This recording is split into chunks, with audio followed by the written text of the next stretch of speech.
Boa noite a todos e a todas. Eu gostaria, em primeiro lugar, de agradecer o convite da doutora Oswanda e agradecer também a presença de todos vocês que decidiram estar aqui com a gente hoje. Sejam bem-vindos. O tema que eu me propus a discutir com vocês tem a ver com a minha prática. Eu sou professora há 5 anos, apesar de parecer pouco tempo. Desde que eu entrei na educação, eu tive a oportunidade de atuar do 6º ano ao 3º ano na EJA e depois no ensino integral, que eu acredito, considero que foi onde mais eu aprendi.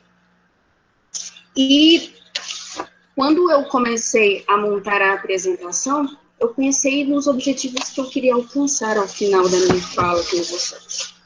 E aí, na minha apresentação, eu elenquei alguns deles, e eu vou mostrar agora para vocês. Vocês conseguem me ver aí? Sim, estamos vendo a apresentação. O tema ficou definido como metodologias e materiais didáticos para o ensino de ciências. E os objetivos que eu delimitei seria compreender, que vocês compreendam a produção do material didático como uma estratégia de formação inicial e continuada de professores de ciência, incentivar vocês, tutores, professores, alunos, a produzirem seus próprios materiais didáticos para aplicação de suas propostas curriculares, e um terceiro, que refletir sobre a necessidade do professor repensar a sua prática docente, procurando alternativas para modificar os seus conteúdos. Então, quando eu estava montando essa apresentação, eu pensei no que eu poderia contribuir para vocês, na grande maioria, eu acredito, que querem ser professores ou pensam em ser professores, estão em um curso que tem essa finalidade, né? Mas antes de falar com vocês sobre tudo isso que eu preparei aqui, contar um pouco da minha experiência com esses materiais didáticos, eu quero contar uma pequena história para vocês. Porque essa história vai fazer com que vocês entendam por que eu decidi ser professora, né? Por que eu cheguei a essa conclusão. Então, tudo começou quando eu estava na graduação aos 19 anos, essa é uma breve história, eu prometo. E aí eu estava na graduação aos 19 anos, claro que como a grande maioria dos meus colegas, todo mundo queria ser explorador, todo mundo queria ir para o mato, todo mundo queria ir atrás de macaco, réptil, e o que vocês imaginarem, a gente queria fazer, menos ir para a sala de aula. O curso estava lá dizendo, licenciatura e bacharelado em biologia. Mas a última coisa que eu queria na minha vida era ir para a sala de aula. E quando eu vou fazer algumas apresentações em outras instituições superiores, eu ouço muito isso dos alunos, o medo de ir para a sala de aula. Eu tive esse mesmo medo. Tinha horror, na verdade. E aí, queria fazer medicina veterinária, não funcionou. Minha mãe falou, olha, não tem como pagar esse curso, é caríssimo. Você vai para São Lucas, lá tem uma bolsa, você ganha uma bolsa, vai fazer esse curso. Esse curso é bom, você vai ser professora, e é bom demais ser professora. Não é suspeita para falar porque ela é psicóloga escolar, então ela ama a escola. E aí, ao chegar no curso, como a maioria queria ir para a mata, não gostava de laboratório, mas tinha aquele grupo da mata e aquele grupo do laboratório. Então aí tudo bem. Até que nós começamos a ir para as aulas, para os estágios supervisionados nas escolas. E nós tivemos o primeiro contato com os anos iniciais, sendo acompanhados por uma professora, a professora Paula Fernanda, e num outro momento nós fomos acompanhados pelo professor doutor, que foi meu orientador, Renato Abreu. E aí começa a história. Ele nem sabe disso. Então, quando eu comecei a ter as aulas com o professor Renato, não só eu, mas com uma turma inteira, nós mudamos um pouco a nossa visão do que era educação. E até a nossa motivação mudou também, por conta do contato com ele. Então, quando nós fomos para a sala de aula e nós seguimos, é claro, as orientações dele de como trabalhar de uma forma dinâmica, nós vimos o quanto aquilo era divertido. O quanto, por exemplo, conteúdos como zoologia, que eu amava, eu podia trabalhar com os alunos de uma forma super divertida e descontraída. E isso, nas nossas primeiras experiências, a gente conseguiu ter essa ideia. O meu plano, conforme foi chegando o fim do curso, eu pretendia trabalhar com anfíbios anuros em área urbana. Então, eu fiz um projeto para esse tema. Mandei para o professor, ele leu, fiz as correções, mandei de volta e segui todo o processo. Porém, conforme a gente ia trabalhando simultaneamente com o professor Renato nesses estágios, ele falou com a gente, vocês sabiam que vocês podem publicar essas experiências de vocês? A gente olhou e falou, como assim publicar essas experiências? Como assim? Mas se publica em educação? Educação é ciência. A gente não tinha nenhuma noção disso. Nenhuma noção de escrita científica, para falar a verdade. Aí veio o professor Renato. Vou chegar na moral da história. O professor Renato falou, sim, é possível, funciona assim, vamos começar com pequenos resumos. E ele segurava na nossa mão para a gente fazer o trabalho. Com a maior paciência do mundo, ele nos recebia. Marcava os horários com aquela fila de meninos que queriam ser orientados por ele.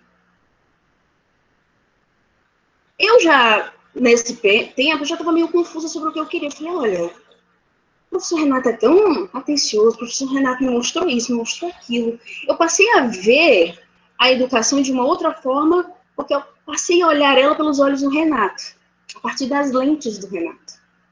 E desde então, eu decidi que eu queria ser professora. E aí eu abandonei o projeto de anfíbios anuros.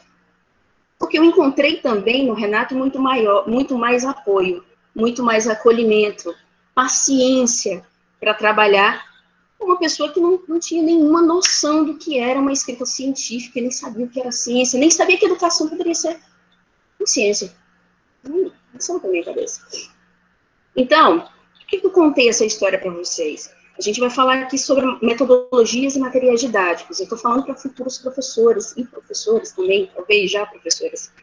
E eu não tenho como não dizer para vocês a importância que nós temos e que vocês poderão ter um dia na vida de alguém. Vocês não têm a ideia de quanto um professor é capaz de mudar a forma como a gente olha o mundo. É capaz de fazer com que a gente mude de ideia. É capaz de eles impactam a nossa vida de uma forma que eles nem imaginam que tem esse poder tão grande. E o Renato, o professor Renato, foi essa pessoa para mim. Hoje eu considero que estou aqui e trabalho da forma como eu trabalho, com o amor que eu trabalho, eu devo ao Renato. Isso eu não sei se ele sabe, mas ele está em todas as minhas falas, por onde eu passo, desde a finca São Lucas e a Uniron, por onde eu passei falando sobre a temática, eu sempre se menciono o Renato. O Renato está nos meus agradecimentos da dissertação, e foi o nome que eu citei no dia da minha entrevista na banca para o mestrado. Eles perguntaram para mim, o que diabos uma bióloga está fazendo em um mestrado em psicologia? Por que você não foi para a sua área? Justifica para a gente. Eu disse, uma resposta muito simplória, eu disse, porque eu quero ser professora de estágio supervisionado, igual o meu professor Renato Abreu. E aí minha história começou. Desde a escolha do mestrado, tudo mudou a partir do momento que o Renato entrou, não só na minha vida, mas na vida de muitos outros alunos, que eu tenho certeza que tem muito agradecimento por ele. Eu não sei que rumo, que caminho vocês pretendem seguir, mas eu espero que vocês se inspirem em boas histórias, em boas experiências, porque histórias negativas nós já ouvimos todos os dias, e vocês vão ouvir muito, né? Se for para estágio um dia, vocês vão ouvir professores que vão falar muito mal da educação, mas que nunca saem dela. E vocês vão ouvir experiências maravilhosas também. Eu gostaria que vocês se concentrassem nessas experiências, porque é elas que de fato importam, né? Então, era isso que eu queria falar para vocês. Vamos dar continuidade para o nosso próximo passo.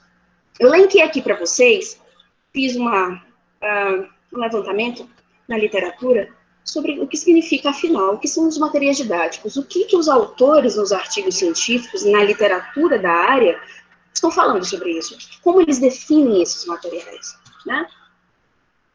Lorenzato, ele vai dizer que o material didático é qualquer instrumento útil ao processo de ensino-aprendizagem. Nessa definição, nós podemos elencar materiais como jogos, calculadoras, filmes, e entre outros. Bezerra vai dizer que é todo e qualquer material acessório usado pelo professor para realizar a aprendizagem. E nisso ele inclui, inclusive, lá o quadro negro, o giz, o apagador, o livro, os aparelhos e todo o meio audiovisual. Passos vai descrever que esses materiais devem servir como mediadores para facilitar a relação entre professor, aluno, professor e conhecimento, que é uma ideia defendida por Vygotsky, né, um psicólogo russo, defensor, criador da psicologia histórico-cultural. Ele vai defender essa relação aluno, professor e conhecimento, e vai muito frisar na mediação. E aí, além do termo material didático, nós vamos também ler na literatura, encontrar muito o termo materiais manipuláveis. Então, é muito possível que quando você estiver lendo alguma coisa do tipo, da área, você encontre lá essa descrição materiais manipuláveis, que também é utilizado para se referir a materiais didáticos, né? Aos objetivos dele. Além de materiais manipuláveis, existem outras expressões que nós podemos elencar aqui. Vamos lá: instrumentos de aprendizagem, objetos de aprendizagem, artefatos didáticos, materiais manipuláveis e materiais didáticos. Resumidamente, o material didático vai ser o quê? Um material instrucional, né, com finalidade didática, que vai poder ser elaborado por você, poder ser comprado. E isso existem N possibilidades, que a gente pode definir como materiais didáticos. O que mais normalmente nós ouvimos falar, ou conseguimos relacionar, é o livro. Quando a gente pensa em material didático, é automático que as pessoas pensem em livro didático. E não é a única ferramenta, mas que ultimamente, não só ultimamente, mas ao longo dos anos, tem sido mais usado na sala pelos professores. E que alguns autores vão chamar de ensino livresco. E dependendo da forma como ele é usado, da metodologia que se usa com o livro, ele pode ser positivo ou não. Então, qualquer que seja o material didático, se ele não for bem utilizado, se ele não tiver um planejamento, se ele não tiver um fim, ele não vai ser útil. Então, é preciso planejar, entender para que público-alvo ele está sendo direcionado, para que assim a gente possa fazer uma utilização dele da melhor forma possível. Tá bom? Aí eu coloquei aqui para vocês ações e seus efeitos no processo de ensino-aprendizagem.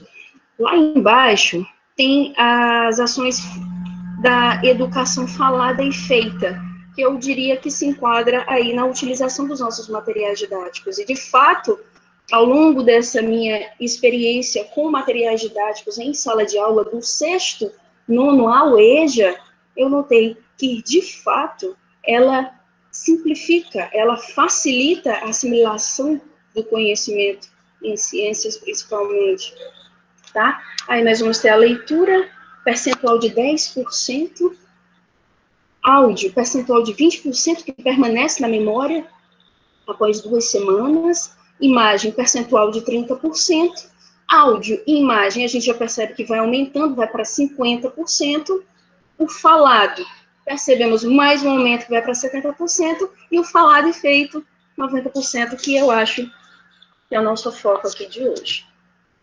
A partir de aqui, pessoal, eu coloco materiais didáticos utilizados nas aulas de biologia de 2006 a 2018. Eu comecei em 2015, mas eu encontrei poucas imagens das minhas atividades de 2015. Então, eu coloquei de 2016 a 2018. Eu vou colocar aqui para vocês alguns dos exemplos dos materiais que eu utilizei ao longo desses anos. Alguns materiais eu tirei as ideias de outros profissionais, li em outros livros, alguns foram elaborados comigo juntamente com os alunos, que inclusive me ajudaram bastante no processo de criação de alguns desses materiais. Que aí entra a importância dessa participação deles. Tá? A primeira prática é muito difundida, muito conhecida, eu acredito que muitos de vocês já devem ter feito algo parecido na época de escola, ou até mesmo na faculdade, que é a construção de maquetes. Esse primeiro exemplo foi na Escola de Estudo e Trabalho, em 2016, que foi eu pedi para que eles representassem para mim o processo, a embriologia de um anfíbio, e aí eles decidiram representar utilizando esses materiais. Durante esse tipo de atividade, a gente costuma fazer o quê? As perguntas, é claro. a gente sempre objetiva que eles usem de forma adequada a nomenclatura científica. Sempre, pelo menos para mim, eu sempre averiguo isso, eu avalio isso para ver se eles estão conseguindo, de fato, pelo menos utilizar a nomenclatura científica. No segundo ponto, a gente pede para que eles expliquem o que eles fizeram, né? A gente faz várias perguntas, porque na maioria das vezes eles decoram, e a gente não quer que o aluno aprenda de memória, a gente quer que ele aprenda de pensamento. Vygotsky vai dizer isso o tempo todo. Uma assimilação vazia do conceito, ela é ineficaz. Eu não quero que meu aluno decore. Eu quero que meu aluno aprenda e que ele use esse conhecimento e faça relações lógicas. Porque se ele não fizer isso, ele não aprendeu. Então, a gente sempre trabalha com as perguntas disparadoras. Gente, mas o que é isso aqui? Diz para mim o que é esse ovo de sapo. É ovo que eu chamo? O que eu tenho aí dentro? Ele se... Mas me diga o que eu tenho aí dentro, onde é que eu encontro isso? Então, são as primeiras perguntas disparadoras que a gente faz normalmente. Esse segundo exemplo aqui é um exemplo do sexto ano. E o sexto ano adora fazer maquete, é um negócio que mexe muito com eles. Eles pedem para fazer maquete. E eles pediram, professora, por favor, deixa a gente fazer uma maquete do sistema solar. Eu falei, ai, meu Deus do céu. Meu Deus, logo o sistema solar. Eu tenho sempre os conteúdos que a gente não gosta muito. Eu não vou negar para vocês que tem uns conteúdos que eu não sou muito chegada. Né? E o sistema solar não era muito a minha praia. Eu falei, cara, vamos lá. Aí lá, meti a cara ali. Vamos meter a cara e ler esse sistema solar. Então, o objetivo, claro, principal era que eles conhecessem o sistema solar, que eles reconhecessem os astros, que eles conseguissem empregar a linguagem científica na denominação desses astros. Então, eu perguntava, gente, esse planeta aqui, vermelho, por que ele é vermelho? Isso é Marte. Mas por que ele é vermelho? Então, assim, a gente começa com perguntas aparentemente simples, mas que levam a discussões maiores. Mas por que é vermelho? E esse aqui, por que ele é azul? Ai, mas eu não sei. Como é que tu não sabe por que é azul? Como assim? Tu botou azul aqui por quê? De onde tu tirou isso? Lembra do que a gente falou lá na sala? Lembra do que a gente falou de Marte? Lembra lá do filme? Então, assim, porque normalmente a gente usa em alguns filmes com eles. E a partir daí a gente consegue, com esses questionamentos, levar eles a discussões maiores. Eles, inclusive, falam, mas eu vi uma reportagem, tal, eu vi um filme, professora, que Marte é assim, assim. Eles, inclusive, trazem, na explicação deles, alguns dados de filmes, né? E se a gente não estiver atento a que filme é esse, talvez eles estejam reproduzindo um conhecimento muito fictício, que às vezes nem sempre o filme, ele respeita a realidade. Aqui são outros exemplos do sexto ano ainda, né? Na maioria das vezes os pais do sexto ano que ajudam eles a fazer esses trabalhos. Os pais são muito participativos, então os trabalhos eram muito bonitos. Aqui foi sétimo ano, Escola Risoleta Neves, uma turma de 40 alunos, e o tema era anelídeos. E eu queria que eles me falassem sobre a reprodução, a alimentação, os modos de vida dos anelídeos, as características principais. E aí eles resolveram apresentar isso em forma de maquete e trouxeram, de fato, os anelídeos. E aí eles ficaram muito curiosos sobre a história do humus, sobre a forma como os anelídeos se locomoviam debaixo da terra, e eles ficaram também muito impressionados com o fato de ter descoberto que as minhocas não comem terra como eles acreditavam. Então, assim, essa foi uma aula muito interessante. Mas essa escolha de apresentar o conteúdo foi deles, os outros apresentaram de outras formas. Essa aqui é a famosa célula, que na minha época de graduação eu nunca fiz uma parecida, eu nunca consegui chegar nesse nível de perfeição, fiquei até emocionada quando eu vi. E nesse caso, era o 8º ano, eu não cobrei deles as funções dessas organelas. Eu pedi para que eles nomeassem elas. Eu, na verdade, queria que eles tivessem uma ideia do que é essa célula, porque a gente fala célula, célula, célula, e fica um termo muito abstrato. Muitas vezes é uma coisa tão desconexa, tão distante, e sem laboratório, sem um microscópio. É interessante ainda que você mastigue, mas é interessante que o aluno consiga visualizar isso, consiga pelo menos ter essa imagem na mente.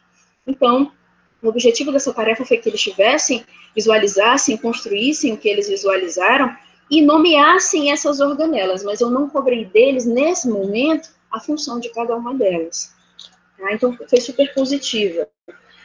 Entre as atividades que eu faço, normalmente, as maquetes fazem muito mais sucesso no ensino fundamental. Então, eu percebo que eles usam muito a criatividade, a gente trabalha habilidades e competências, entre elas a habilidade, eu trabalho em equipe, e eu sinto, assim, que aparecem muitos artistas, é muito interessante trabalhar maquete com os meninos do fundamental. Os meninos do médio já são um pouquinho mais críticos, eles já gostam de trabalhar com debates. Mais na frente eu mostro para vocês alguns exemplos. Esse aqui é uma célula em forma de bolo. A avaliação deles, eu tive que avaliar eles de outra forma, porque, na verdade, o objetivo era que eles fizessem, e eles não fizeram, eles pediram para alguém fazer. E aí eu falei, gente, vou ter que...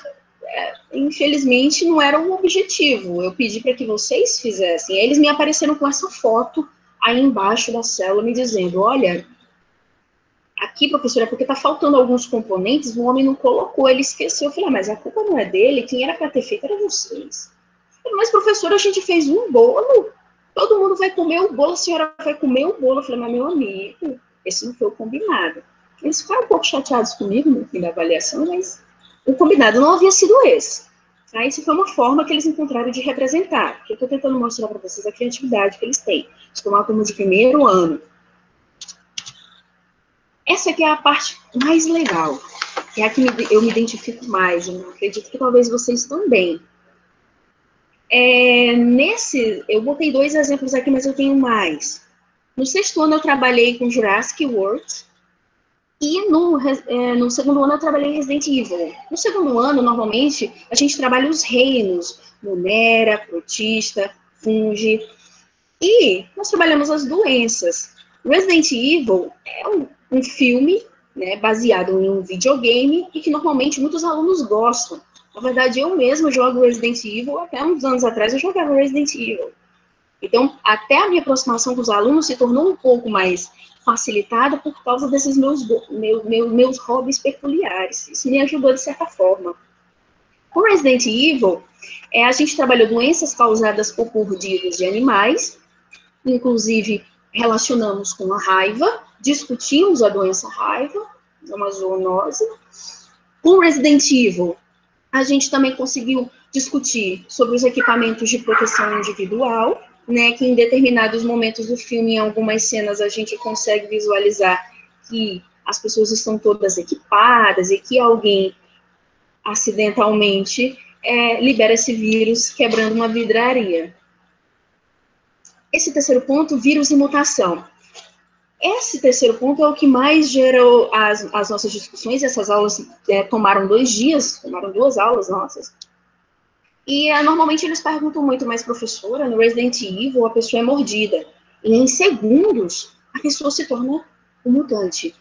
Será que na vida real aconteceria assim? Se isso de fato fosse verdade? Aí eu dizia, vamos pensar no real. Um vírus, gente, passa por 2 fases. Aí a gente entrava no conteúdo que antes era passado. Porque antes eu passo o conteúdo teórico e depois eu entro com o filme. E aí eu falei, gente, dá para pensar, o vírus passa por uma fase lisogênica e uma fase lítica. Em quanto tempo isso acontece? Lembram? Em quanto tempo isso acontece? Será que realmente, ainda que, vamos pensar no vírus real, não vamos pensar no vírus fictício, mas no vírus real. Será que é tão rápido? A pessoa foi contaminada hoje, na hora ela já tem uns... Será que é assim? E a partir do que a gente havia já discutido nas aulas anteriores, nós íamos desmistificando a ficção, né? Porque a ficção, ela mistura um pouco de realidade com uma mentirinha. E muitos alunos, inclusive no fundamental, eles levam muito a sério o que eles veem nos filmes. E ficam muito magoados quando a gente chega e diz, não, mas não é assim não, não seria desse jeito, não é bem desse jeito. Eles ficam bem chateados, inclusive os meninos do fundamental, do médio não. 4, vacina e imunidade ao vírus. Vacina, discutimos inclusive questões polêmicas sobre vacina ser a causadora de autismo, né, no grande balão, e discutir também a questão da imunidade, porque a personagem principal, Alice, ela é imune ao vírus, ao T-vírus. e falou, professora, o que seria uma pessoa imune? O que seria imunidade? Existe pessoa imune? É possível que alguém seja imune a algum determinado tipo de doença? Como é que isso funciona?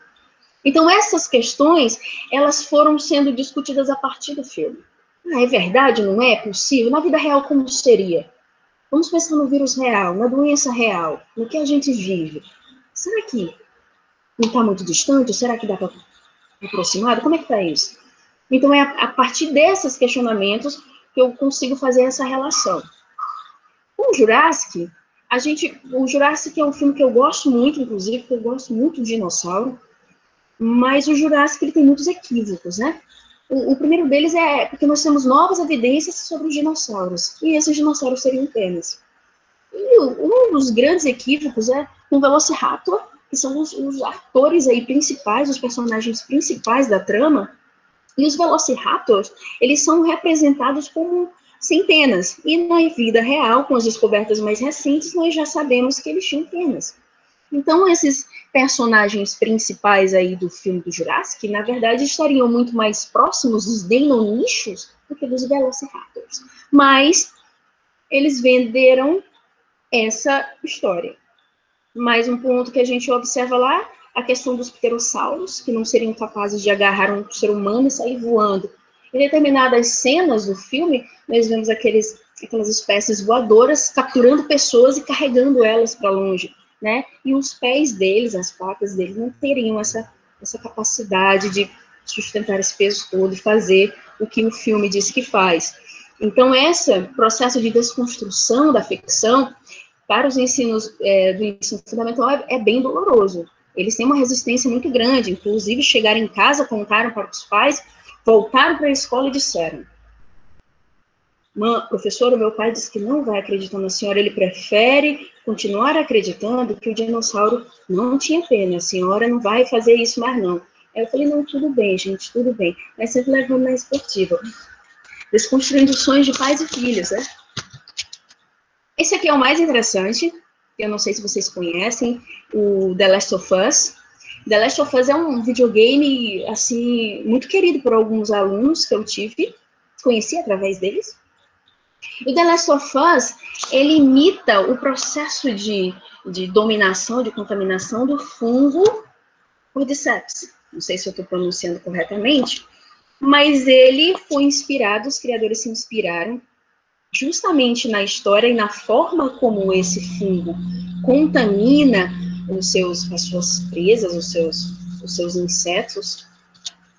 E tem até um exemplo, acho que um inseto da ordem Orthoptera, e aí a gente vai ver aqui o inseto já dominado, se tornando literalmente um fungo. Ele usa o inseto, né, como substrato, se apodera dele, e o transforma, no fim, o inseto vira um fungo, né? E aqui eu tenho uma imagem ao lado de um ser humano possivelmente já tomado pelo fungo e tendo se transformado literalmente num fungo. Ele é muito, esse videogame é muito querido pelos alunos. Aí aqui é um breve relato sobre o videogame, que fala que é uma história fundamentada no cenário pós-apocalíptico, em que a raça humana foi abalada pela infestação de um fungo, Cordyceps. E aí os criadores assistiram um documentário na BBC, e foi lá que eles descobriram o gênero de fungo e se interessaram. E a partir daí surgiu a ideia de criar o videogame. Na verdade, até o processo de contaminação aí, o lançamento de esporos e tudo mais é bem respeitado. Então, eu acho que é um videogame que, na minha opinião, ele respeita bem a realidade, diferente dos filmes que, na grande maioria das cenas, tem muita ficção, está muito longe da nossa realidade. O The Last of Us, ele respeita bem, ele é bem fiel aos fatos reais, ao que de fato acontece na natureza. E eu acho ele interessante para ser citado em aula. Sempre você vai ter um aluno que conhece ou que joga, não vai ser a maioria, mas você vai encontrar muitos alunos que vão, inclusive, talvez, conseguir se aproximar até mais do conteúdo por causa dessa identificação com o game. Então, eu acredito, tanto o filme como o game são metodologias, são estratégias, materiais didáticos que a gente pode utilizar à vontade, que é onde a gente mais ganha. Se torna uma aula mais tranquila, você cansa menos, entendeu? Porque você se diverte com os meninos, você discute com eles algo que eles conhecem. Por exemplo, aqui nos filmes, além desses filmes, eu tive já The Rain, que é uma série da Netflix, é uma série europeia, aquela série de médicos, Grey's Anatomy. Às vezes eles chegam na sala com umas conversas de Grey's Anatomy que eu não sabia para onde ia aquela conversa, eu falei, vou começar a assistir.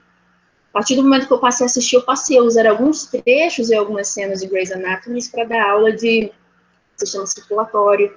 Falei, gente, lembra do episódio? Lembra que o menino entupimento de veia? Lembra o que é aquele entupimento de veia? O que era aquilo? Vamos lá, vamos voltar lá. O que tem dentro da veia? A gente volta com conceitos anteriores.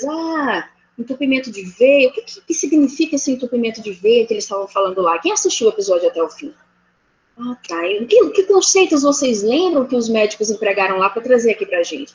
Professor, eles falaram de hemácia. Professor, e aí eles vão trazendo os conceitos e a gente vai trabalhando esses conceitos em sala. O significado deles. Prática 2. A prática 2 é a que eu mais gosto de fazer, que é a do DNA de jujubas. Eu coloquei aqui, eu trabalhei ela com o primeiro e segundo ano, mas com as novas mudanças da BNCC, eu não sei se vocês estão por dentro dessas últimas informações, com as mudanças na BNCC, nós vamos trabalhar conteúdos, conceitos básicos de biologia, química e física desde o primeiro aninho lá no fundamental, nos anos iniciais, até o 9º ano, nos anos finais. Então, conceitos básicos já vão ser trabalhados desde o início, de química, física e biologia, o que nos leva também a uma reflexão que essa mudança de currículo também vai precisar ser repensada na universidade, no ensino superior. Porque, infelizmente, nós saímos ainda da graduação sem muita base para essa física e para essa química que esperam que a gente dê. Eu mesma, quando iniciei, tive muita dificuldade para trabalhar química. E eu trabalhei de cara química, eu não dei aula de biologia assim que eu entrei. Eu fui para a EJA com química. Em outro horário eu dava biologia, então tinha 2 planejamentos. Tá? Então, é uma mudança recente, muita coisa vai ter que ser repensada, e inclusive a questão dessas disciplinas, esse conhecimento aplicado lá no ensino superior, porque a gente precisa de uma base diferente agora. Então, aqui, voltando ao DNA, primeiro e segundo ano, objetivo conhecer a estrutura do DNA. Os materiais que eu utilizei foram jujubas, que eles representariam as bases nitrogenadas, adenina e timina, guanina e citosina. Os palitos de dentes representaram as ligações de hidrogênio, então 2 palitos para adenina e timina, 3 palitos para guanina e citosina. O arame fino, nessa primeira aula, a primeira vez que eu tentei fazer isso, eu usei o arame fino e palitos de churrasco, mas existem outras formas de a gente fazer isso. Nesse conteúdo, dá para a gente trabalhar uma série de coisas. Uma delas é a mutação. Então, eu pedi para que eles construíssem. Eu dava aula, conteúdo teórico, lançava o material e dizia, agora eu quero que vocês construam para mim um DNA. Colocava eles em grupos, trios no máximo. Dizia, constrói para mim o DNA de vocês. E aí eles começavam a construir. Os erros mais comuns eram nas ligações. E outros é que eles, às vezes, faziam as ligações com as bases erradas. Então, ele escolheu a jujuba roxa para ser adenina e a jujuba vermelha para ser a timina. Às vezes, eles faziam trocas das cores. Eu dizia, o que acontece quando você faz essa troca? O que acontece aqui? Aí eles ficavam, o que foi que tu fez no teu DNA? Aí eles disseram, não sei, professor, mas como? O que está errado aqui? Aí eles ficavam calados, a avaliação deles começava aí. Olha direito, presta atenção, quem é a tua adenina aqui, rapaz? Quem é a tua timina? Aí a professora é essa, então por que a tua adenina está ligada com a tua citosina? E se acontecer isso na vida real, o que acontece? Que problema que eu tenho? Aí eles, uma mutação? Eu falei, exatamente. E agora? O que a gente faz, professora? Eu falei, o corpo tem um sistema que corrige. Seja o corpo, corrija. Seja a enzima que vai resolver esse problema. Aí eles iam lá, dizem, qual é o nome da enzima, pessoal? Seja a enzima que vai corrigir o problema, qual é o nome da enzima que vai fazer essa correção? Então, a gente trabalhava nesse sentido. Onde é que eu encontro isso? Onde é que está isso aí? Professora, está no núcleo. quanto disso eu tenho lá dentro do núcleo? E eu encontro ele como dentro do núcleo? Então, são esses temas que a gente trabalhava. E essa atividade aqui, em si, ela funciona muito bem. É a atividade que eu começo a explicar DNA, o menino dá uma boiada, quando eu jogo a jujuba na mão, ele esclarece. Então, eu considero essa atividade muito positiva. Uma das melhores que eu já apliquei. Tá? Mas eu já falei aqui, questões para serem exploradas, erros de pareamento de bases nitrogenadas. Aqui são outros exemplos, e são exemplos atuais. Atualmente, eu estou na Escola Murilo Braga, e nós estamos trabalhando com as aulas remotas. E eu pedi para que eles fizessem daí essas mesmas aulas, mas em vídeo. Usei doces para explicar para eles como é a estrutura do DNA, e pedi para que eles reproduzissem o próprio DNA com os materiais que eles tinham em casa. E esse foi o resultado. Esse aqui é o resultado de um aluno do nono ano, que a gente está trabalhando hereditariedade já no nono ano, DNA também, né? Logo, DNA também. Esse aqui, um aluno usou tampinhas. Esse aqui usou uns palitinhos. Esse aqui eu não sei exatamente o que é, parece ser uma fita, eu não perguntei. Aqui é o doce, que é aquele pescoço de girafa que a gente chama, que foi o doce que eu utilizei para explicar para eles. E aqui já é outra prática que também, para mim, funciona muito bem, e que eu super indico para quem quiser um dia tentar na escola, quando for para o estágio, ou quando for atuar. São o nosso DNA humano. Eu chamava os alunos, dividia eles entre adeninas, timinas, guaninas e citosinas, escolhia as pentoses e os fosfatos e pedia para que... Eu falei, eu quero que vocês montem para mim um grande DNA humano.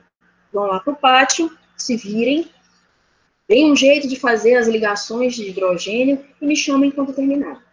Nesse caso aqui era uma duplicação do DNA, por isso que tem duas fitas ali. Já tinha acontecido a duplicação, as enzimas já nem estavam indo, não apareceram na foto. Mas percebam o quanto eles são criativos, né? Eu falei, gente, fica mais fácil assim, fica mais fácil por foto. Eu sempre pergunto ao final, eu tenho alguns vídeos que eu fiz perguntando para eles o que é mais fácil. Como fica mais fácil de aprender pelo slide, vendo a foto, vendo o vídeo. Eu tenho muitos vídeos nesse sentido, eles explicando. Então, esse aqui, para mim, cai muito bem. Vocês podem, inclusive, orientar eles. No caso aqui, a adenina com timina, vejam que tem 2 braços no ombro, porque são 2 ligações. A citosina com a guanina lá, são 3 braços que eles utilizaram para representar as ligações de hidrogênio. Aí tinha uma helicase que estava por aí, que quebra essas pontes, mas ele não está na foto. Eu tenho um vídeo dele quebrando as pontes, mas ele não está na foto. E aqui eu tenho o fosfato, que está muito mal-humorado, por sinal, e a pentose. Essa atividade ela foi super legal, o tema já estava muito extenso, é uma nomenclatura muito específica, às vezes cansativa, e a gente leva para fora da sala, normalmente depois dessas aulas que envolvem citologia, genética, quando a gente faz uma atividade logo após, eles dão uma relaxada. Eu acho interessante trabalhar dessa forma. 2020 aqui, que é uma prática deste ano, alguns prints que eu tirei fazendo DNA com meus ossinhos, com meu pescoço de girafa. Aqui tem algumas respostas, não sei se vocês conseguem ver, o número 46. Eu fiz um pequeno quiz ao final da aula, perguntando para eles algumas coisas sobre o conteúdo. No caso aqui, são 46 fitas de DNA que eles estavam respondendo. Tá? São algumas fotos só para representar a utilização dessas tecnologias, que eu acredito que seja importante a gente se apropriar e se ambientar. Eu acho que elas são super úteis e que podem facilitar muito, auxiliar muito o processo de ensino e aprendizagem de ciência. Inclusive, tem alguns aplicativos que mostram bactérias em 3D, que são super úteis. Eu acho super positivo utilizar em sala de aula. Aqui é uma citação de Chassot, que eu coloco, que Chassot explicou em uma observação que ele fez de alunos de ensino médio, que é uma coisa que nós precisamos refletir. Ele observou que os alunos de ensino médio captam o conceito mais de memória do que de pensamento, não podendo empregar de forma consciente o conhecimento assimilado. Assim, de acordo com os estudantes, de acordo com ele, os estudantes sabiam o que são isótonos, mas não sabiam, por exemplo, por que o sabão faz espuma ou remove a sujeira, O porquê o leite derrama ao ferver a água e a água não. Então, muitos autores da educação, principalmente da psicologia, eles vão defender isso, que a assimilação do conceito ela precisa ser significativa. Logo, a aprendizagem também precisa ser. E precisamos utilizar metodologias que façam com que esse aluno faça uma assimilação positiva do conceito, para que ele faça relações lógicas, para que ele utilize aquele conhecimento no dia a dia dele, para que ele possa discutir, para que ele possa atuar de forma ativa na sociedade, entender, por exemplo, o que está sendo dito ali no jornal sobre células-tronco, e poder opinar sobre aquilo de forma crítica. É essa a função da ciência.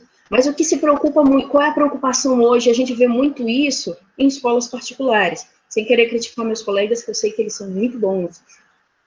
Mas o pensamento de alguns colegas, pelo menos que eu conheço de escola particular, é não, vamos trabalhar com macete. Vamos trabalhar com macete porque o menino precisa passar no vestibular, é o que ele quer. Mas nem sempre é o que ele quer. Às vezes eu vou ter um menino que não quer passar no vestibular, o menino ele quer, sei lá, ter uma empresa própria, ou ele quer cuidar dos negócios do pai, ou ele quer fazer um curso técnico, eu não sei o que ele quer, mas nem todo aluno quer a mesma coisa. Mas entende-se muito hoje na escola que quando a gente chega no terceiro ano, a gente tem que preparar o menino para passar na prova. Porque se o menino não passa na prova, a escola falhou, o professor falhou, o sistema falhou. E o sistema não quer falhar.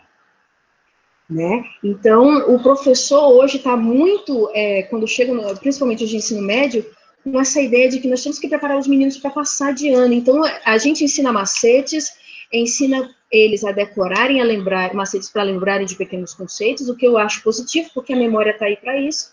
Mas eu preciso que um aluno memorize, sim, o conceito de célula, mas que ele entenda o que é célula. Que ele possa dizer lá na frente, que ele, daqui 10 anos ele me diga o que é uma célula-tronco e qual a importância de discutir sobre ela. Que ele possa participar ativamente da sociedade dentro dessa discussão. Mas hoje, Chassot e muitos outros profissionais dessa área de ensino, do ensino de ciências principalmente, vai acusar nós, professores, de estarmos perpetuando um ensino livresco, conteudista, de decoração, de copia, os alunos copistas. Então, o ensino de ciências ainda enfrenta esses obstáculos. Nós, professores, precisamos repensar isso. Eu, por exemplo, encontrei muita resistência não só dos meus colegas, mas também dos alunos, quando eu comecei a trabalhar com aula prática. Quando eu levava o menino para o pátio para fazer um DNA, os professores olhavam e um mesmo amigo olhou para mim e disse assim, é por isso que eles gostam de ti, porque tu fica brincando. Entende-se que, como os nossos, muitos professores entendem que divertimento não é aprender, que você não pode aprender se divertindo, que um filme, que uma música, que uma paródia não pode ser tocada, porque se você fizer isso, você está enrolando, você está brincando, você está tentando fazer média com o aluno. Então, ainda existe, e eu sofri muito, muito com crítica dos colegas, ainda fui acusada de ser estrela. Porque eu defendi essa ideia da aula brincando, e eu sempre fiz isso, continuo fazendo, e recebi muitos comentários jocosos na época, mas levei na boa. Eu sabia que existe uma linha de profissionais que vai pensar diferente da gente, e os próprios alunos, como estão acostumados a copiar, se não tiver uma atividade, um visto no fim da aula, ele olha para mim e diz, você não deu aula. O próprio pai cobra, não, ela não deu aula. Porque se não teve uma tarefa, se não teve um visto, não teve aula. Então, ainda existe, hoje, em pleno século XXI, 2020, nós, tanto os nossos professores como os nossos alunos, contaminados pelo nosso sistema atual de educação, ainda acreditam que o ensino, ele precisa, um bom professor é aquele que mantém a sala calada, que ninguém fala, o aluno só copia, o professor dá o visto e eles vão embora. Quando começa muita gente a comentar e a discutir, eles se incomodam, eles acham que tem alguma coisa errada.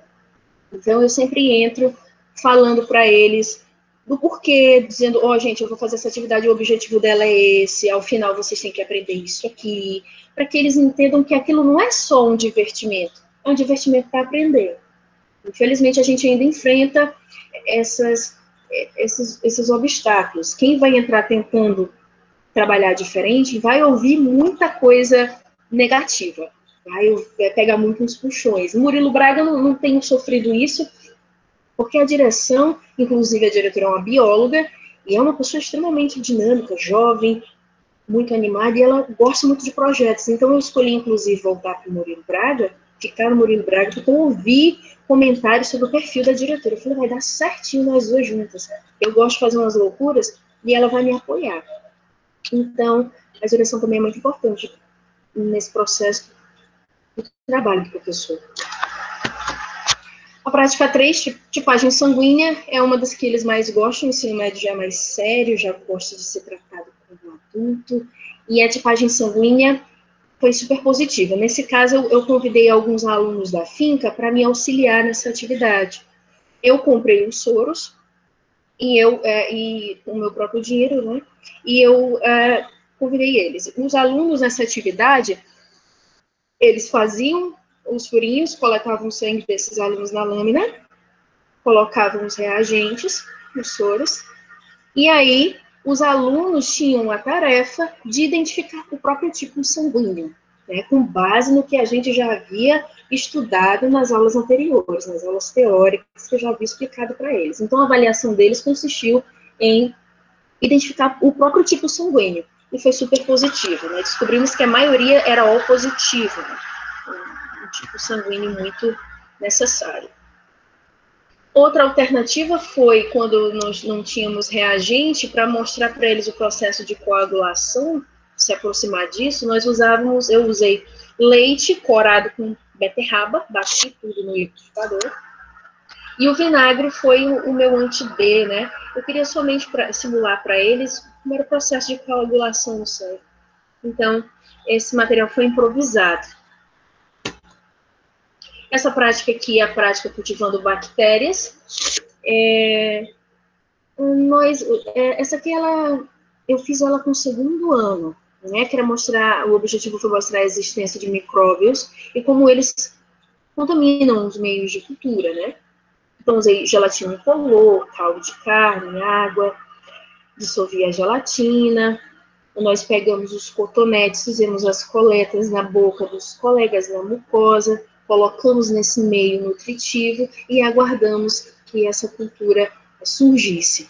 Também foi uma atividade muito positiva. Esse processo de fazer o meio nutritivo eu fiz em casa. Não tínhamos espaço para fazer na escola. Eu já levei o meio nutritivo, disse para ele o que continha, e falamos sobre o reino Monera, sobre as patologias, as doenças mais comuns, e aí nós entramos com a atividade. Aqui é o procedimento que eu já comentei com vocês. Essa daqui foi uma das minhas melhores, depois da Jujuba é a minha favorita, que é o uso de massa de modelar para aprender zoologia de invertebrados, né? Já até publiquei essa atividade, ela foi muito positiva para mim. Então, o objetivo foi promover construções conceituais a respeito do tema invertebrados. Utilização de massa de modelar e alguns palitos de dente. Então, essa atividade eu fiz desde o 6º aninho e cheguei no 3º com essa atividade. Mas abrangendo conteúdos diferentes até. No caso aqui, eu pedi para que eles construíssem e eu fiz uma avaliação em grupo. Eles faziam em grupos, eu pedi, você vai construir para mim uma aranha, você vai construir para mim um escorpião. E eu pedi para que eles citassem as partes do animal, desde o abdômen, o cefalotórax, as quelíceras. Então, eles foram desafiados a apontar para mim todas essas estruturas, nomear essas estruturas que eles construíram. E aí eu perguntava algumas coisas a mais. Pessoal, aracnídeo é inseto? Não, por que eu não posso chamar aracnídeo de inseto? Qual é a classificação taxonômica dele? Ele é o quê? A aranha, o que é a diferença de aranha, de peçonha e veneno? A aranha, a caranguejeira, por exemplo, existe alguma diferença entre ela e uma aranha menor? Por que uma aranha é maior que a outra? Será que existe alguma relação? Será que essa, por ser maior, ela é mais perigosa? Essa tem peçonha, não tem? Esse tipo de coisa. Aí a fiandeira, por que a aranha caranguejeira não vai fazer teia? Como é que ela se alimenta? E a gente vai, a partir de modelo, a gente discute outras coisas que tem a ver com a ecologia desse animal, tá? Então, ela foi muito positiva para trabalhar esse conteúdo. Eu trabalhei no 2º ano, estava trabalhando os reinos. Quando a gente chegou no reino animal, eu peguei esse link e fui para os invertebrados. Então, aqui já tem alguns exemplos dos alunos fazendo. Esse aqui foi se não me engano, foi no 7º aninho que eu fiz com eles. Eles fizeram alguns peões aqui. Aqui também. Isso aqui fez um escorpião em pé, inclusive. Outras práticas com massinha. Eu utilizei bastante isso aqui com o 1º ano. Trabalhamos os bacteriófagos, trabalhamos também as estruturas das bactérias, espermatozoide, tá? Na biologia celular. Então, foi muito positivo também. Trabalhei da mesma forma que eu acabei de mencionar para vocês, perguntando sobre as estruturas, onde eu encontrava, que doenças estavam relacionadas, por que se chama assim, etc. e tal. Essa aqui foi a prática mais interessante para mim, porque, sinceramente, eu acho que até a professora mediadora, eu acho que ela é da área de botânica. Mas botânica sempre foi a disciplina que eu mais odiei na vida na faculdade. Então, quando eu cheguei na escola, eu falei, meu Deus, eu dormia nas aulas de botânica. Então, eu senti assim, não foi culpa da professora, foi culpa minha, eu odiava botânica. Eu não sei nem como eu passei, eu odiava. E eu falei, caraca, como é que eu vou fazer isso? Mas teve uma professora em especial, nós tivemos duas, mas teve uma especial que chama Adriana, ela fez uma prática com a gente, com a hibisco, essa espécie de flor aqui. E aí, essa prática, eu tinha ela guardada, porque eu achava lindo aquele trabalho que eu havia feito. Eu falei, cara, que trabalho legal, a professora passou. E eu havia aprendido tanto, e eu levei para a sala de aula. Então, tem aqui, inclusive, uns exemplos da hibisco. A gente pede para que eles façam toda a separação das partes das flores. Eles colavam com fita crepe, material que eu levei. Alguns também trouxeram de casa. E eles nomeavam as estruturas. Então, vocês podem ver na figura que tem sépala, filete, brácteas, androceu, estame. E a partir dessa separação aí, eles aprenderam muito também sobre a reprodução. Inclusive, faziam muita brincadeira com o androceu e o gineceu, o estame, enfim. Acabam que eles levam para outros lados, mas acaba ficando super divertido também. Esses aqui são os exemplos da mesma atividade em outra escola, com o 2º ano também, que nós estávamos trabalhando no reino vegetal, então aproveitei essa oportunidade. E aqui eles fazendo a separação das partes da flor. Prática dando nome às plantas, esse aqui foi no estudo de trabalho. Cada um deles teve a tarefa de trazer uma espécie de casa e nomeá-las na forma científica, né? O nome binominal. Eles trouxeram e nós deixamos em um local da escola para ficar à mostra para as pessoas que entram. Então, aqui a gente trabalha taxonomia, né, a nomenclatura científica, muito positiva também, porque todo mundo sempre tem uma plantinha em casa que não sabe o nome, nem o nome popular às vezes sabe. Né? A partir daqui também a gente pode discutir algumas outras questões, como a maioria era planta medicinal, então a gente discutiu, falando inclusive muito sobre a babosa. A babosa foi a que mais apareceu entre eles e foi o que mais a gente discutiu. Ela gera muita discussão entre os alunos. Conhecendo as estruturas das pteridófitas, aqui nós utilizamos giz de cera e amostras de samambaia, e aí eu pedi para que eles pintassem, colocassem a folha embaixo do papel, passassem o giz de cera em cima, e depois eles foram nomeando as partes reprodutivas, o talo, tudo bonitinho. Então, a gente trabalhou aqui também nomenclatura, a anatomia, no caso da samambaia. Foi muito positivo, eles gostaram bastante. O ensino fundamental, ele gosta muito de usar as mãos, de materiais manipuláveis, material didático, eles gostam bastante. Atividade de visitação, já entramos em metodologia, uma espécie de metodologia de ensino. Aqui, inclusive, está a professora Ednaí, ela nos recebeu. Também nos ajudou com a locomoção, né, com o transporte desses alunos da Escola Brasília, que é a escola integral. Aqui foi uma visita ao museu, é um pessoal da antropologia, se não me engano, da arqueologia. E aí foi muito positivo também, os alunos gostam dessa coisa de sair da sala de aula, então foi positivo, ainda são fotos do mesmo local. Aqui são outras alternativas, que nós chamamos de alternativas parcerias com instituições. Essa atividade foi extração, se não me engano, de Água Barbosa, foi feita em parceria com os alunos da São Lucas, e quem me fez esse convite foi o Felipe Santana. Ele veio, trouxe todo o material, um material, inclusive, que foi uma novidade para os alunos, porque como a escola não tem à disposição esses materiais, então se tornou uma novidade. Inclusive, essas roupas eles trouxeram e eles se sentiram muito importantes vestidos assim. Então, tiraram inúmeras fotos, ficaram muito felizes com essa atenção toda que eles tiveram dos alunos da São Lucas. Então, aqui eu tenho algumas fotos da atividade.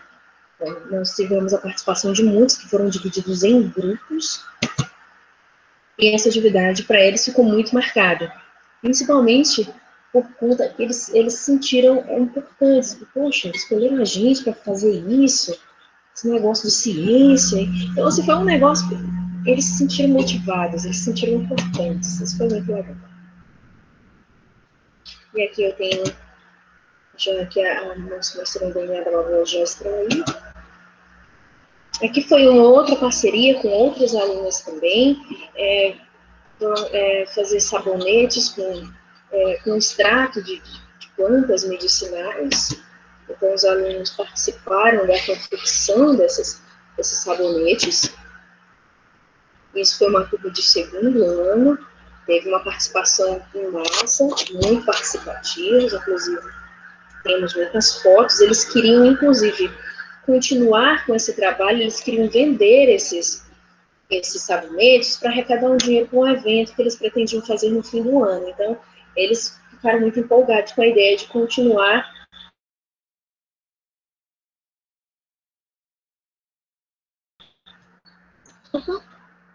Aqui são as meninas dos sabonetes, a Brielle e a Alcilene Bezerra. Aqui são os meninos da finca que me ajudaram com a coleta, né, e com o exame da tipagem sanguínea. E aqui são os meninos da Uniron. Isso foi com os alunos da EJA, no estudo de trabalho, terceiro ano. E eles perguntaram para mim que tipo de prática eu queria que eles, tipo de atividade eles poderiam fazer com os alunos. Eu falei, fica o critério. Ele olhou para mim e disse, eu posso trazer uma cobra? Eu falei, o quê? Traga. Amanhã a gente relaciona ela com o conteúdo atual e a gente usa essa cobra, traga a cobra.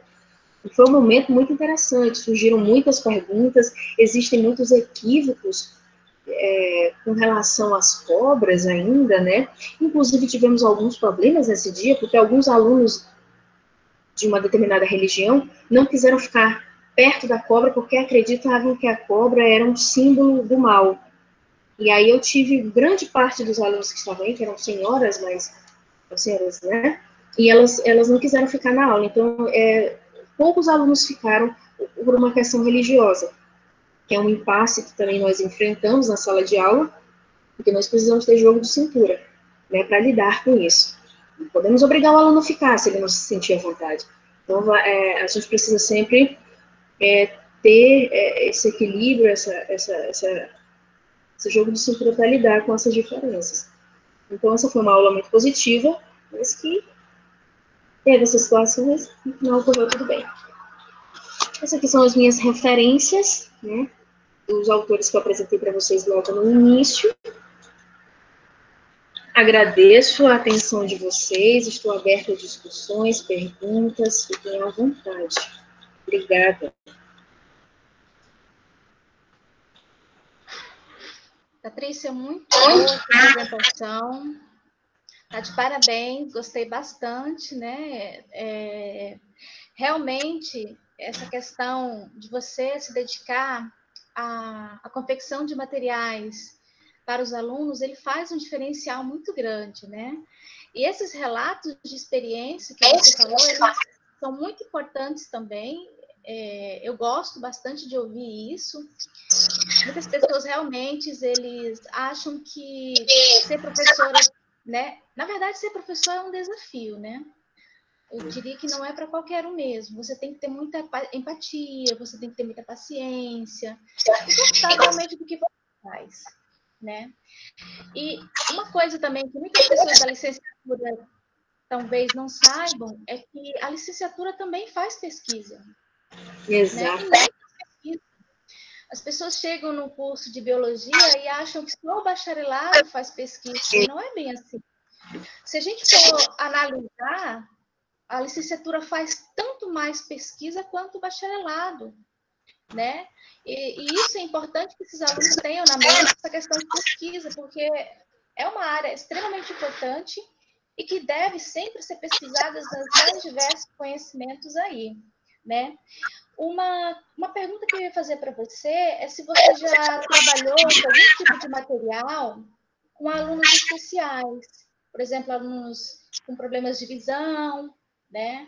Ou alunos surdos. Você já trabalhou com alunos ou você tem algum conhecimento relacionado aos materiais para esses alunos? Na verdade, não. O contato que eu tive com alunos especiais foi enquanto eu era diretora, mas era algo muito diferente, né? Enquanto diretora, eu não tinha a mesma aproximação. Tinha um contato com eles pela utilização da Libras, inclusive eu aprendi muito de Libras com eles, mas nunca tive a experiência de trabalhar materiais didáticos, mas eu acredito que existe, conheço algumas pessoas que fazem isso, mas eu nunca tive a experiência. Então, é muito legal essa parte da construção das células. Eu gosto bastante também. As células comestíveis são muito legais. Isso atrai os alunos também, né, para eles aprenderem. Eu lembro que no IFRO eu fui participar de os alunos fizeram e a gente tinha que fazer uma avaliação, né? E aí teve um aluno que levou uma melancia, o núcleo era uma ameixa, uma coisa assim, foi bem diferente mesmo, bem bacana. Muito criativos, a gente fica impressionado. Teve um dia que ele fez um vírus com uma batata. Eu fiquei, fez as proteínas do vírus, né, de superfície com um monte de prego, né, mas ficou um negócio tão bem feito que eu falei, meu Deus, como foi tudo assim? Professora, eu consegui, eu falei, meu Deus. Assim, eles são muito criativos. Então a gente tem que deixar à vontade, eu acho que essa é a ideia. Fica à vontade, faz do jeito que você quiser. Exatamente, essa criatividade é muito importante para eles também se sentirem, digamos assim, naquele ambiente, né? Eu estou fazendo diferença também. E eu achei muito legal você usar os filmes, né, como uma forma de nortear alguns conhecimentos. Eu vi uma vez um trabalho de alguém que usava muitos filmes do Harry Potter para induzir alguns conhecimentos. Eu achei muito bacana, né? E você mostrou agora, achei muito legal também. Harry Potter, não sei. Tinha que parar de pensar. Eles faziam muita coisa na área de português, nos nomes científicos, né? É bem interessante. Eu vi muitas escritas, inclusive, de pessoas que vivenciaram a licenciatura com Resident Evil, trabalhos científicos muito bem escritos, com a metodologia toda do filme. Eu olhei e falei, meu Deus, como eu não pensei nisso antes? Inclusive, essa minha aula foi inspirada nesse artigo que eu havia lido. Então, eu fico impressionada com as possibilidades que a gente pode explorar. Infelizmente, ainda não temos a adesão de todos os professores. Eu não estou dizendo que todo professor precisa utilizar essas metodologias, esses materiais, mas, com a minha experiência, eu digo que vale muito a pena, quem quiser tentar. A aula fica muito mais suave, você cansa muito menos, é bom até para o próprio professor. Então, assim, muitos professores vão dizer, mas eu não tenho dinheiro, eu não tenho recurso, a escola não me ajuda, então a gente ouve uma série de reclamações que a gente sabe que, infelizmente, é verdade, a escola não tem estrutura para aulas excelentes de ciências, deveria ter, não tem ainda, mas não é por isso que a gente não pode se reinventar, a gente não pode fazer novos esforços para atingir uma determinada um determinado objetivo. Então, é possível trabalhar alguns conteúdos com materiais mais baratos, mais simples. E dependendo da direção que você vai ter, isso facilita. Porque tem diretor que realmente ele não vai te apoiar em nada, inclusive vai achar que tu tá enrolando. Mas tem diretor que vai falar assim, não, o que tu quer? Que eu compro amanhã, eu dou meu jeito. Então, é preciso ter um trabalho em equipe. E facilita muito a vida do professor ter um gestor que apoia. Então, eu, pelo menos, estou tendo sorte no momento. Mas isso que você falou realmente faz sentido, sabe? É muito difícil nós tirarmos da cabeça das pessoas, digamos assim, de alguns professores mais antigos, aquela educação mais tradicionalista, né? É muito enraigado, digamos assim, porque eles aprenderam com os professores deles daquela forma, os professores deles aprenderam com outros professores da mesma forma. E aí tentar tirar isso deles, talvez, né, é um pouco difícil. Para os mais atuais, os professores mais jovens, eu diria que realmente aí a inclusive com as tecnologias, eu acho que foi uma das perguntas de alguém aqui no chat, deixa eu dar uma olhadinha, com relação à tecnologia que a pessoa perguntou. Não me lembro, dá uma procuradinha aqui.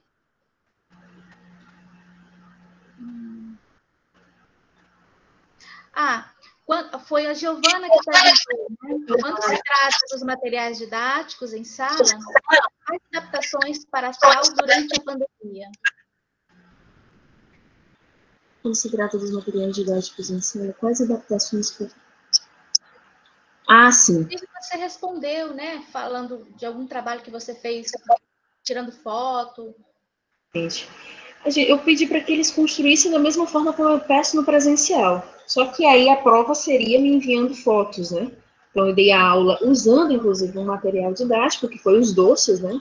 Eu sempre utilizo esses doces na escola, porque no final acaba que a gente come eles, né? No fim da aula todo mundo come um doce. O que eles querem é comer o doce. E aí, eu pedi, vocês estão livres para usar o material que vocês tiverem em casa. Eu só quero que vocês façam, construam para mim o DNA corretamente, me enviem essa foto, apontem para mim o que é adenina, o que é timina, quais são as ligações de hidrogênio. Se não tiver correto, vocês vão saber, eu vou avisar vocês. Então, assim, é muito parecido com o presencial, só que a forma como eles me enviaram, inclusive eu pedi para que eles enviassem eles e o modelo ao lado, porque às vezes tem uns que copiam do Google, pegam uma foto do Google, pode acontecer esse plágio. Eu falei, tire a foto ao lado do modelo para me provar que é vocês. Poxa, professor, não vai rolar. E aí, muito positivo. Até tive bons resultados, eles estão fazendo bem. Eles estão com uma certa resistência. Sim. Estão com muita resistência para trabalhar à distância. Inclusive, eu percebi que a qualidade o retorno deles melhorou bastante quando as aulas começaram a ser ao vivo. Quando a gente passou a usar o Meet. Então, quando o Meet entrou em ação, eu percebi que foi automático o esforço deles em entregar as atividades e fazer as avaliações. Quando era só atividade, eles diziam, não, estou entendendo, não quero. Então, o Meet, inclusive, é uma ferramenta de auxílio muito, muito importante, eu acho que tenho considerado ela muito de um bom proveito, porque ela tem trazido essa aproximação, porque eu não conheço os alunos. Eu estava em Goiás, retornei há pouco tempo, em plena pandemia, e fui lotada na Escola Murilo Braga. E eu não conheço os alunos, nunca nem os vi.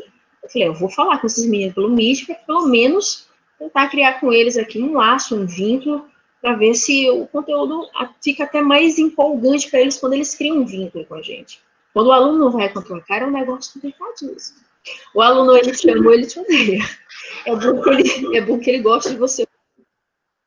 Então, foi muito importante para mim o Meet, porque como eu não os conheço, nossa, facilitou muito o meu trabalho. Eles estão participando muito, principalmente construindo essas maquetes que eu pedi para eles nos últimos dias. Legal, legal. O Rogério Cordeiro, ele não fez nenhuma pergunta, ele só fez um comentário aqui, onde ele diz o seguinte: a conversa inicial me atraiu bastante, ela é super recorrente. As pessoas não se assumem professores e com isso é comum, porque querem trabalhar com a ciência dura, né? Você quer falar alguma coisa sobre isso?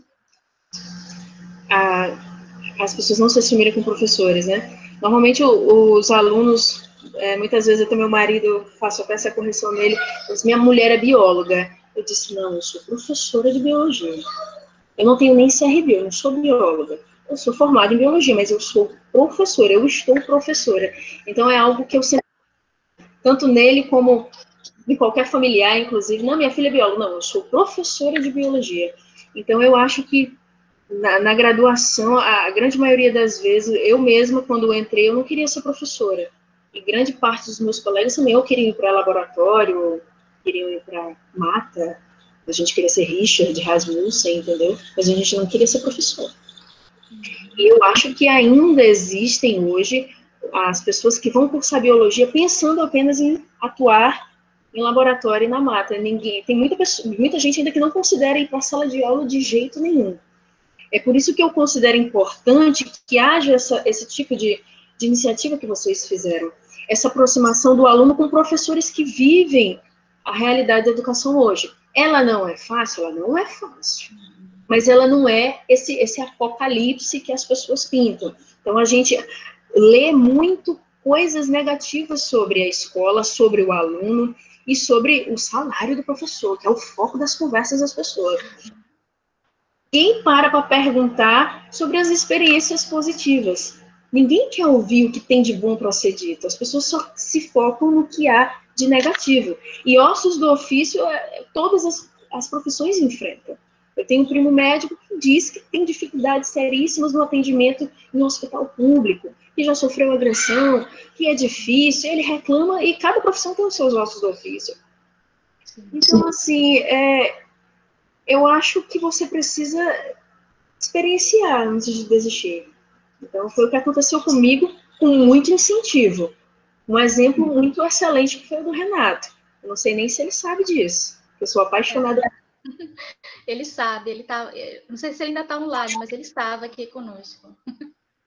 É claro, porque o Renato, de uma vez por todas, é uma pessoa que eu admiro muito e fez com que eu mudasse de ideia sobre educação e até me disse que educação era ciência, algo que não estava, talvez, nos objetivos da formação da instituição. Não era formar pesquisador, talvez. Então, o Renato nos formou pesquisadores, nos apresentou a pesquisa. Eu digo que eu me tornei pesquisadora por causa do Renato. Então, foi um professor, um profissional, que fez toda a diferença, né? Que fez com que eu mudasse de ideia. Então, eu acredito que se as pessoas conseguirem, pelo menos, experienciar antes de desistir e perceber o quanto, às vezes a gente não sabe o quanto a gente é importante para o aluno, o quanto a gente impacta a vida dele. A primeira vez que eu ouvi de um aluno que ele estava fazendo biologia por minha causa, eu falei, pronto, estou chegando aos pés do Renato. Foi até o aluno, Gabriel, e falou, professor, eu estou fazendo biologia por sua causa, o menino nem falava comigo. O menino era calado, eu achava até que ele nem gostava de mim. Quando ele falou para mim que passou, eu falei, tipo, tu nem falava comigo? Que conversa é essa?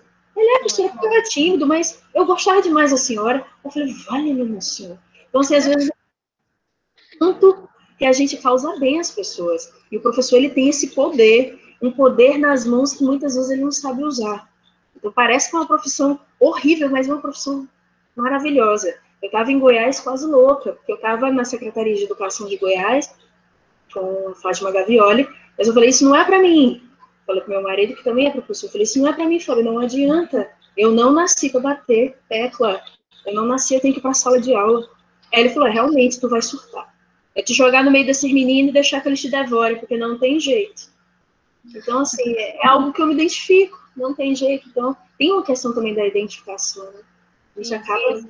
É um negócio que a gente desenvolve. O amor é algo desenvolvido. Então, o amor pela profissão foi algo que eu fui desenvolvendo, avaliando os pontos positivos. Porque eu não parei para pensar no que era ruim. Eu olhei para o Renato e ele me disse que tinha coisa maravilhosa para ser feita. Então, eu foquei nisso. E é por isso que eu cheguei aqui. Então, eu acho que é preciso que os alunos, os futuros professores, façam essa reflexão. Tenta antes de desistir, gente. É bom demais. Verdade. Só corrigindo, o Rogério, na verdade, ele colocou as pessoas não se assumem professores em ciências da natureza, né? Mas acho que já foi respondido aqui. O Eduardo, ele gostaria de fazer uma complementação. Pode ficar à vontade, Eduardo. Pode ligar seu microfone, sua câmera, fique à vontade.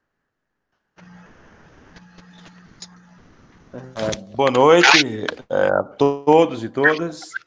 Parabéns a Oswanda, né, pela iniciativa. a professora Patrícia. Eu acho que essa explanação, ela, de fato, ela nos traz um convite, né, para nós podermos reconstruir o nosso interior e pensar o nosso novo agir. Ousadamente, eu diria que seria raspar a tinta com que nos pintaram, raspar para ver de novo. Esse é o nosso desafio, esse é o novo desafio, a proposta de sair do plano cartesiano e ter uma visão holística da educação. E se a gente for observar bem hoje, a educação está fundamentada basicamente em 4 grandes escolas, né? A escola grega, que proporciona a excelência do aluno, a escola cristã, que vai proporcionar a entrega da própria alegria para o outro, Spinoza, que vai buscar alegria no conhecer de si mesmo, e eu acho que mais recente, Rousseau tem feito uma grande ponderação na nossa educação, quando nós propomos a liberdade de decidir, a inteligência e a vida que o aluno quer viver. Então, sábias as palavras já da professora Patrícia, parabéns a todos. Estou falando aqui da Paraíba, bem distante, do outro lado do país, bem distante de vocês, mas assim, foi uma noite riquíssima. Só parabenizar e agradecer pelo convite, foi um deleite. Parabéns. Obrigada, Eduardo. Nossa, que legal. Pessoal lá da Paraíba. Eu sei que tem pessoas de Humaitá, né? Também que está aqui nos prestigiando. Obrigada também. Lembrando que essas lives, na verdade, elas foram uma intenção do professor Diego, né? Daí ele me convidou e aí a gente está fazendo assim um convite para vários profissionais da área de biologia com o intuito de mostrar que dentro da biologia existem inúmeras áreas que os alunos podem vir atuar, inclusive na licenciatura. Tá? Alguém mais gostaria de fazer alguma pergunta? A professora gostaria de fazer mais alguma colocação? Por hora, eu acho que eu falei que eu queria. O professor Renato gostaria de falar. Muito bom, professor. Fique à vontade. Professor Renato.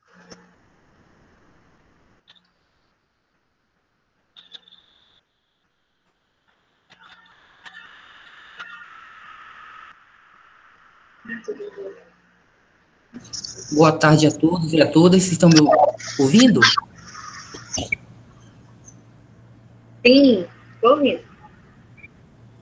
Primeiramente, boa noite a todos e a todas.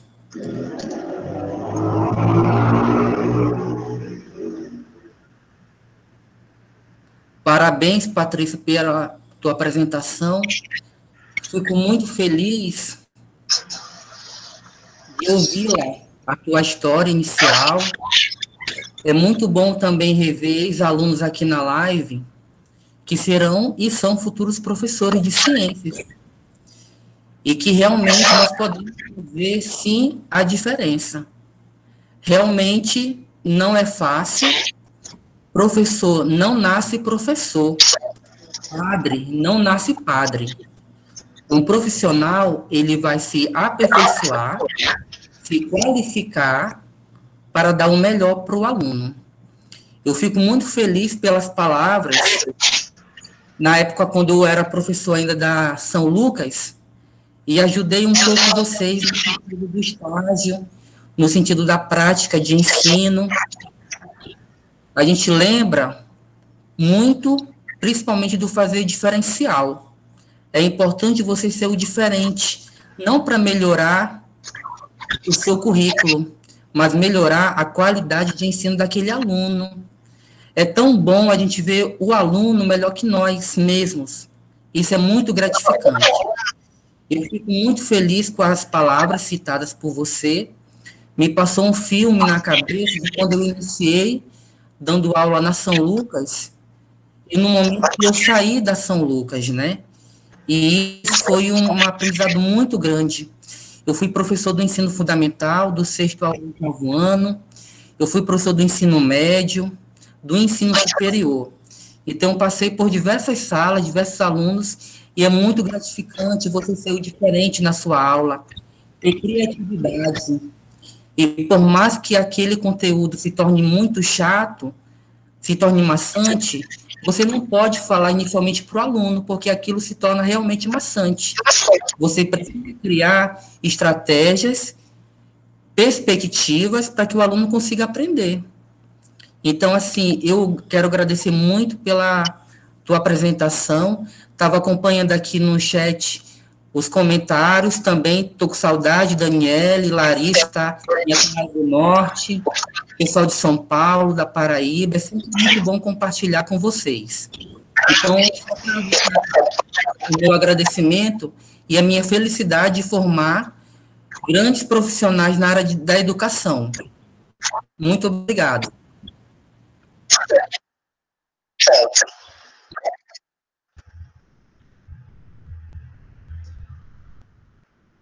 Patrícia, quer falar alguma coisa? Bom, eu acredito que eu consegui passar a mensagem que eu planejei passar. Gostaria de agradecer mais uma vez vocês pelo convite, a iniciativa. Convidem mais professores para que eles compartilhem as ideias deles, as experiências. E vocês, futuros professores, deem uma oportunidade para a sala de aula. Antes de desistir, tentem. Tentem, mas tentem de coração aberto. E tentem fazer o possível que vocês puderem. Tá? Não precisa fazer milagre, não. Mas tenta. É a mensagem que eu deixo para vocês. Vocês não vão se arrepender. Eu não me arrependi até hoje. Não me arrependi. Na verdade, eu não consigo ficar longe da sala de aula. O pouco que eu fiquei, eu quase esqueci. Patrícia, e complementando, eu também não sei ficar fora da sala de aula. Eu estou na quarentena, eu estou dando aula para os meus cachorros, de tanto amor à profissão que eu tenho, viu? E eu digo o seguinte, o professor, ele pode ganhar muito bem ou pode ganhar muito mal, mas a partir daquele momento que ele transfere o conteúdo para o aluno, e aquele aluno repassa esse conhecimento, ele se torna rico. Essa questão de riqueza é muito subjetivo. Eu sou extremamente rico. Eu sou rico de saúde, tenho a minha família, tenho o meu trabalho. Então, eu amo a minha profissão. E todos os dias eu estou aprendendo muito com as pessoas. Então, assim, realmente essa pandemia veio para a gente poder repensar no nosso dia a dia, na nossa prática, e se Deus quiser, a gente possa sair dessa conjuntura atual que nós estamos vivendo, dessa pandemia. Espero. É torcida. Muito bom. Obrigada, Renato, por suas palavras aqui, né? Algumas pessoas queriam conhecer você, e aí agora já estão aí, conheceram, né? Podem entrar em contato com o professor Renato, ele é super solícito, tá? Alguém mais, Vandinha, pessoal? Oi. Pode falar. Tu me lembrou uma fala muito importante. As pessoas querem me conhecer, né? Aí, quando as pessoas me conhecem, elas falam, mas eu pensava que o Renato era um senhor de idade. Eu tenho cabelo branco, né? Tenho cabelo branco, mas eu sou novo. Eu tenho 32 anos, mas a gente está sempre aprendendo mais, né? E isso a gente vai aprender para sempre.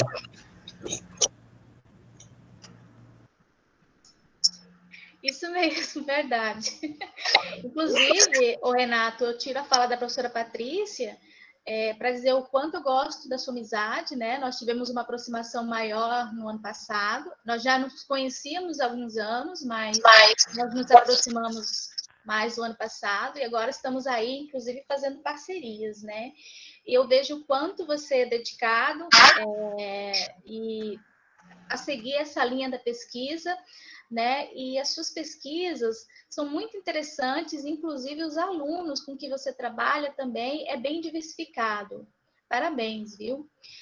Eu gostaria de saber se alguém gostaria de fazer alguma pergunta, alguma colocação, algum complemento a mais. Pode ficar à vontade.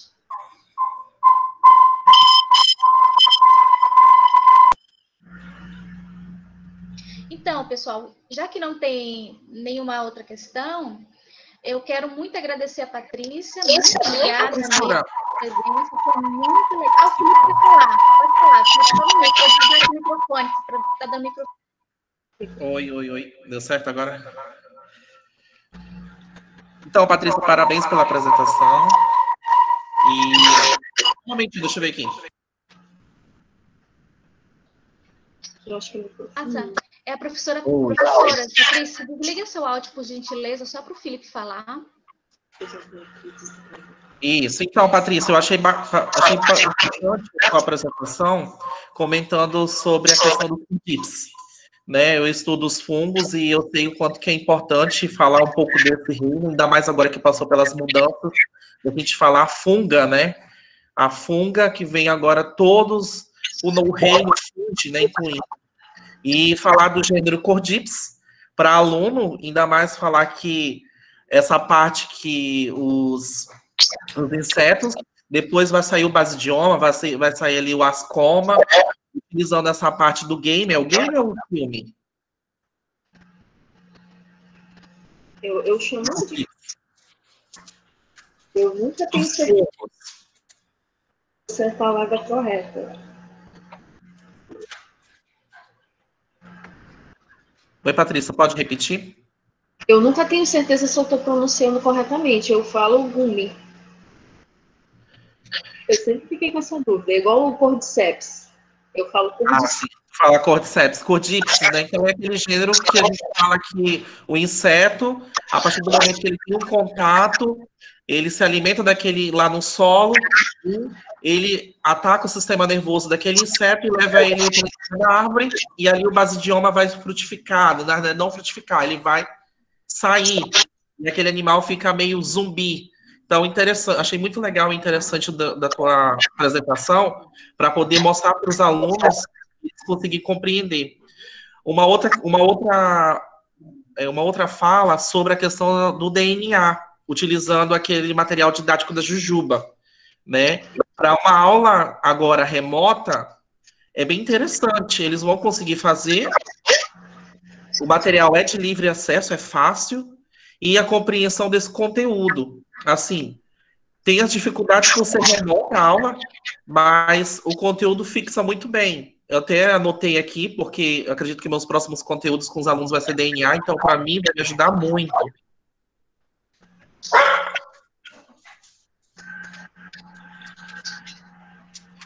E no mais é isso. Parabéns, Patrícia. Obrigada. Obrigada.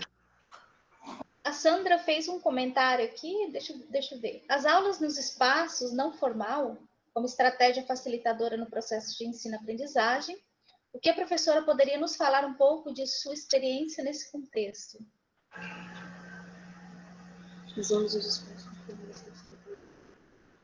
Eu coloquei como algumas questões, quando eu penso em espaços não formais, a gente pode utilizar como exemplo visitas, por exemplo, a alguns lugares que a gente fez.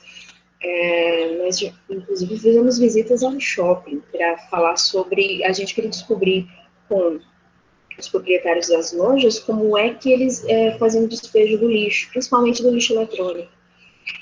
No próprio entorno da escola, e quando eu digo entorno fora da escola, nós trabalhamos algumas aulas de botânica, para trabalhar sobre as espécies que nós tínhamos no entorno, trabalhar a taxonomia delas, e isso foi positivo, pelo menos nas poucas experiências que eu tive. Eu acho que são atividades um pouco mais difíceis de exercer, por causa das próprias condições que nós não temos, mas o próprio entorno da escola seria um exemplo simples de ser realizado e que funciona super bem. A gente também, uma vez eu fiz com eles coletas de briófitas. Então, eu pedi para que eles coletassem briófitas no entorno da escola. E no momento que eles faziam essa coleta, eles observavam em qual local ela foi encontrada. E aí eles entendiam a ideia do sombreamento, a ideia da briófita precisar de umidade para fazer a sua reprodução, e a partir daí a gente conseguiu construir uma aula bem interessante, fugindo um pouco dos espaços que a gente tem como profissionais em sala de aula, no caso. Não sei se respondi a pergunta.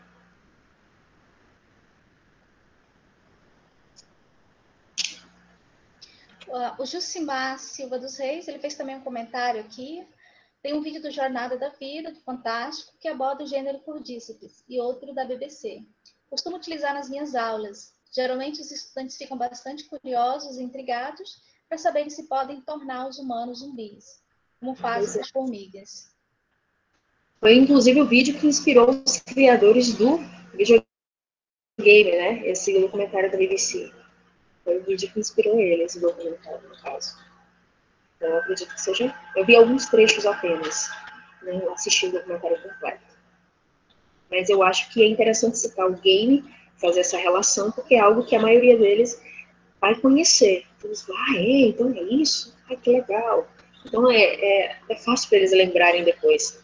Mas que fica mais simples, fica mais prazeroso para eles assimilarem aquele conhecimento quando eles fazem relação com algo que eles têm ali no contexto do dia a dia deles. Parece que eles sempre fazem essa pergunta: por que eu tenho que aprender isso? Por que diabos eu tenho que aprender o que é célula, professor? Para que isso serve na minha vida? Então, essas perguntas, elas são muito recorrentes. Então, quando a gente relaciona aquele conteúdo com algo do entorno, com uma discussão no momento, eles entendem, então é isso? Então, assim, acho que a gente não tem como ensinar desconectado do contexto. É procurar o contexto de todas as formas para que eles possam fazer as relações lógicas. É importante para eles. Legal. Pessoal, não esqueçam de deixar o nome completo e e-mail para o certificado, tá?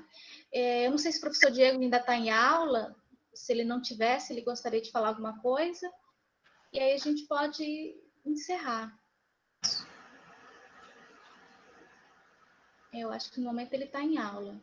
Gente, então, muito obrigada pela participação de vocês. Tem muitos lives anteriores que nós fizemos. Ele está no canal do professor Diego Soares Carvalho. Vocês podem, inclusive, acessar lá e dar uma olhada nas lives que tivemos anteriormente. Também são bem bacanas. E teremos, eu não sei se essa semana vai ter, mas na próxima semana também teremos outras lives. Fiquem atentos, tá? E é isso aí. Muito obrigada de novo pela participação da professora Patrícia, pelos demais, né, pelos colegas. Desejo uma boa noite para vocês. Boa noite a todos. Tchau, tchau. Obrigada. Tchau, gente. Boa noite.